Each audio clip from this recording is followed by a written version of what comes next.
일본이 매년 발간하는 방위 백서에서 북한이 이미 핵무기의 소형화와 탄두화를 실현하고 있는 것으로 보인다고 처음으로 기술했습니다.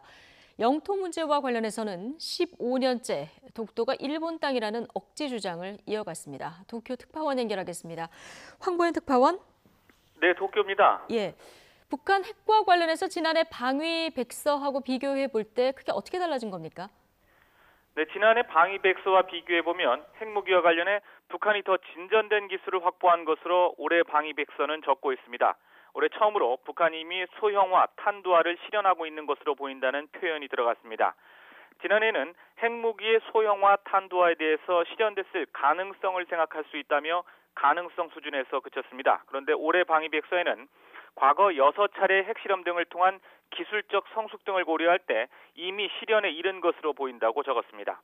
이 같은 일본 정부의 인식 변화는 핵무기 소형화에 의해 탄도미사일 탑재가 가능하게 되는 것에 대한 위기감을 나타낸 것으로 분석됩니다. 예. 자, 독도는 일본 땅이라는 억지 주장 이번에도 포함됐다고요? 그렇습니다. 독도는 일본 땅이라는 억지 주장이 15년째 이어졌습니다. 독도는 일본 고유 영토인데 미해결 상태로 존재한다고 기술했습니다. 러시아와 영토 분쟁을 벌이고 있는 쿠릴 4개 섬에 대해서도 마찬가지 표현을 사용했습니다.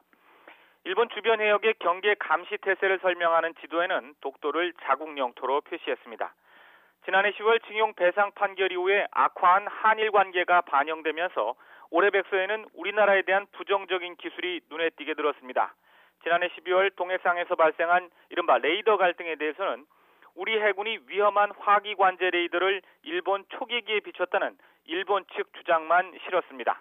레이더를 비춘 적이 없으며 오히려 일본 초계기가 위협 비행을 했다는 우리 정부 입장은 전혀 반영되지 않았습니다. 또 한일 양국이 당면한 안보상 과제가 많은데 한국 측의 부정적 대응이 양국 간 방위 협력 교류에 영향을 주고 있다고 주장했습니다. 지난달 우리 정부의 지소미아 종료 결정에 대해서는 당시 방위상이 실망을 금할 수 없고 지극히 유감이라는 입장을 밝혔다고 적었습니다. 지금까지 도쿄에서 YTN 황보현입니다.